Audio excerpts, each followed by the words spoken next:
T'as pas une idée comment on pourrait gamifier notre CV, pardon? Bah, il y a plein d'exemples, genre, regarde dans ce bouquin.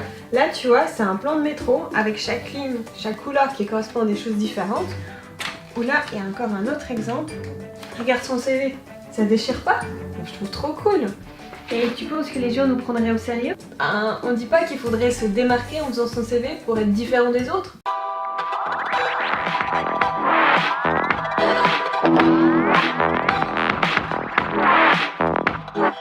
Bonjour à tous, alors si vous êtes nouveau, j'ai lancé cette chaîne dans le but de vulgariser le concept de la gamification, car à mon avis, c'est encore trop peu connu et surtout trop peu utilisé. Pour ne pas louper mes prochaines vidéos, le mieux c'est de s'abonner en cliquant juste ici. Et vous pouvez même cliquer sur la cloche pour avoir les notifications. Et pour les habitués, j'espère que ça se voit et que ça s'entend que j'ai fait un petit upgrade niveau matériel. Mais surtout, j'espère que cette nouvelle vidéo va vous plaire et si c'est le cas, vous savez ce que vous avez à faire. Alors avant de rentrer dans le vif du sujet, je sais que ça fait longtemps que j'ai pas publié de vidéo. Alors oui, je vise la qualité à la quantité, mais bon, quand même. Mais je vous rassure, j'ai une bonne excuse. Le 7 juin prochain aura lieu la conférence Dérapage contrôlé organisée par Gio à Sion. Et j'ai été invitée comme intervenant pour parler de gamification. Mais on parlera aussi d'espace heureux, de nouveaux médias, du future of work, ou encore de business models innovants. Bref, il y aura de quoi donner de l'inspiration aux entreprises d'aujourd'hui. Pour en savoir plus, je vous ai mis le lien en barre de description. Il y a quelques temps, je vous ai proposé de voter pour le thème de ma prochaine vidéo. Et à ma grande surprise, c'est le recrutement qui a le plus de votes. Comme quoi, peut-être que le recrutement traditionnel ne fonctionne plus très bien.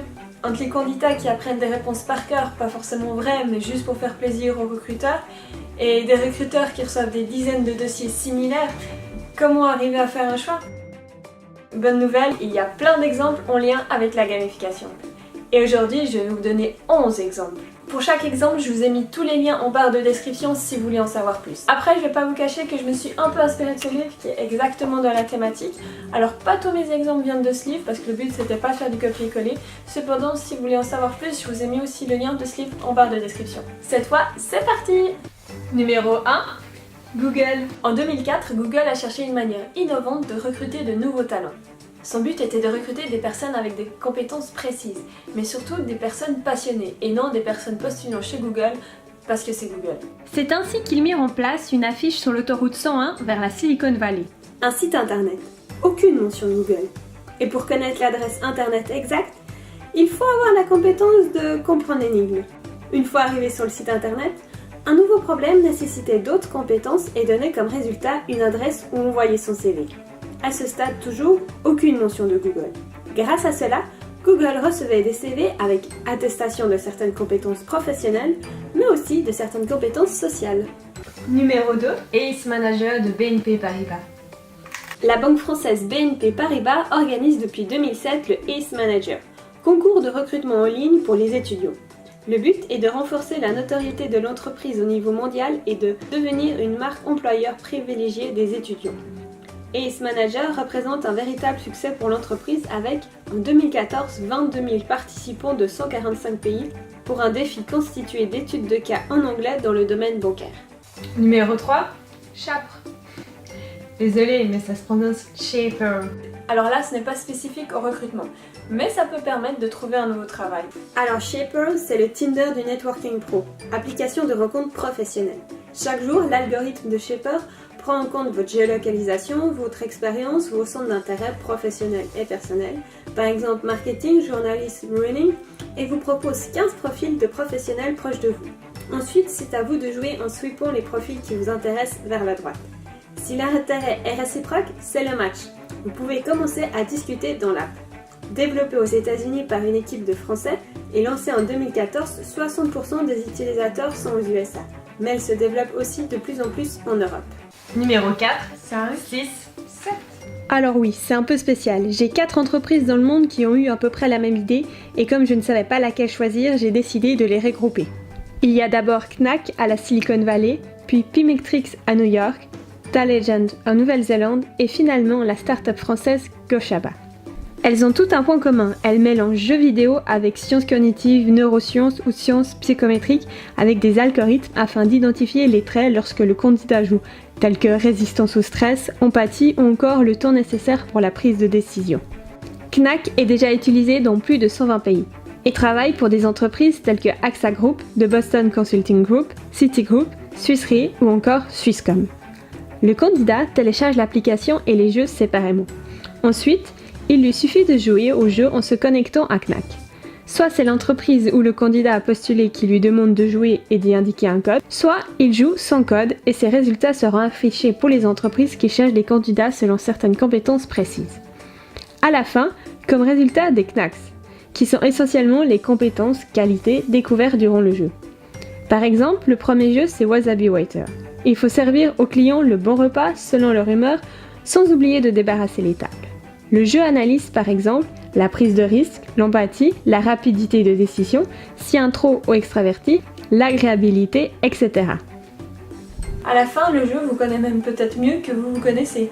Et il peut même être utilisé à titre de formation dans les écoles pour aider aux élèves de trouver leur talent caché. Chez Pimetric, il propose 12 jeux pour les candidats.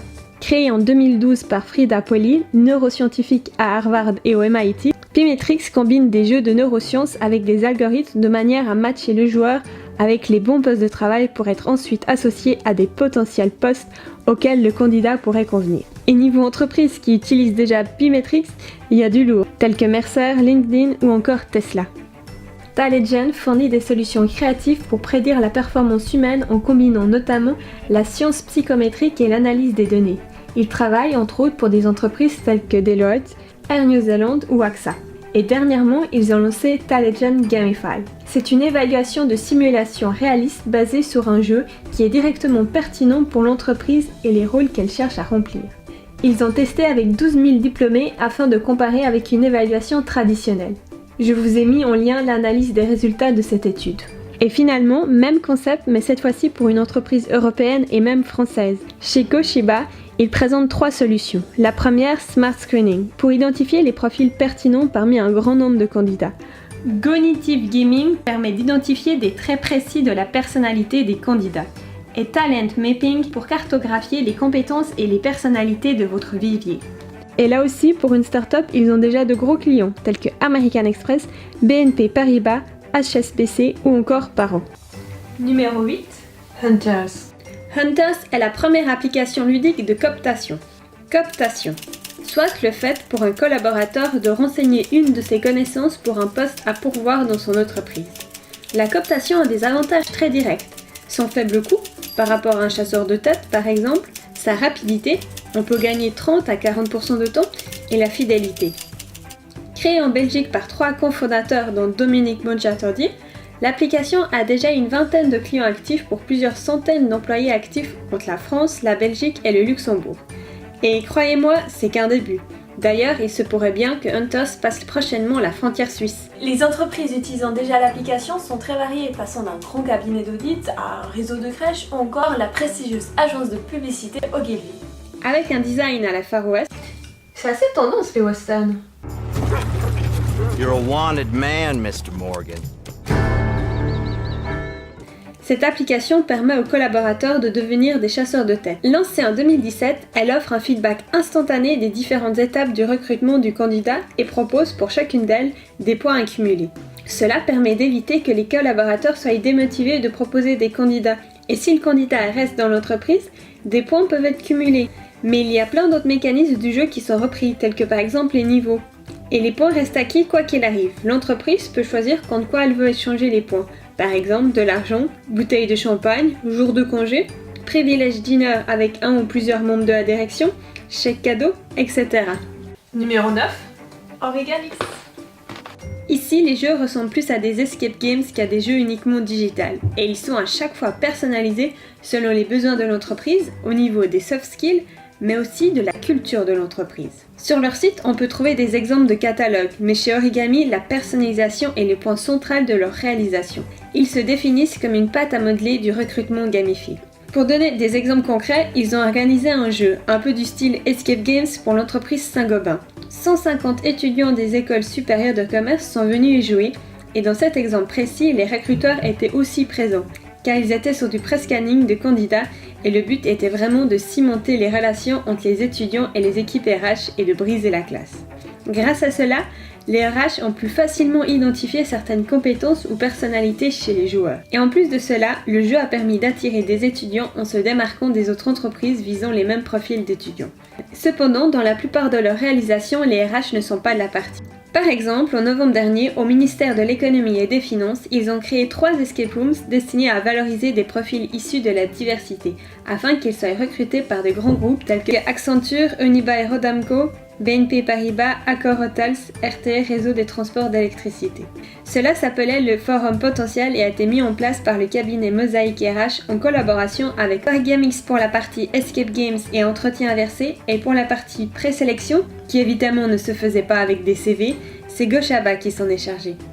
Vous vous souvenez, c'est la start-up française qui mélange jeux vidéo et sciences cognitives. Numéro 10, America's Army. L'armée américaine va encore plus loin.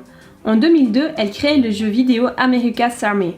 Ce jeu peut être joué par n'importe qui. Évidemment, il vante les mérites de l'armée américaine, mais sert aussi de recrutement.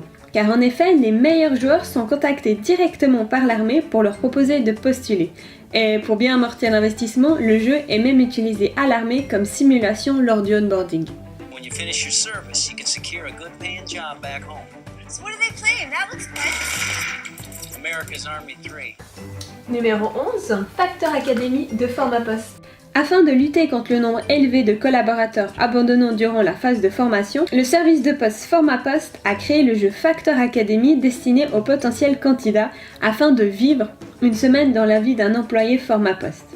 Le but est de sensibiliser le joueur aux exigences du métier, comme par exemple se lever tôt, et comprend aussi des questions testant l'éthique du joueur. Ainsi, l'entreprise s'assure de n'avoir que des candidats motivés et connaissant déjà bien l'environnement de l'entreprise. L'investissement s'est montré concluant puisque le nombre d'abandons est passé de 25% à 8%. Et cerise sur le gâteau, depuis, les nouveaux collaborateurs sont mieux informés et donc plus vite formés. Alors comme ça, vous avez pu voir des exemples bien différents les uns des autres et un peu des 4 coins du monde. Enfin, bien sûr, il y a un pas mal des États-Unis, mais bon, faut dire qu'ils sont un peu en avance sur nous. Là-bas, comme on a pu le voir au début de cette vidéo, il y en a déjà qui gamifient leur CV. Et il y en a d'autres qui indiquent même leur niveau atteint dans le jeu WoW dans leur CV. Et oui, selon certains professeurs de l'université de Stanford et du MIT, les compétences acquises dans ce jeu, telles que le multitasking, la considération de buts à moyen et à long terme, la maîtrise des mécanismes d'incitation au sein d'une équipe, l'extrême rapidité de prise de décision, ce sont des qualités et des compétences très importantes dans le monde professionnel d'aujourd'hui. La vidéo vous a plu? Vous savez ce que vous avez à faire. Et si vous connaissez d'autres exemples en lien au recrutement et la gamification, n'hésitez pas à les mettre en commentaire. Et surtout, n'oubliez pas de jouer. plus 4 et je demande du vert. Ok. Plus 4 et je demande du bleu. Plus 2.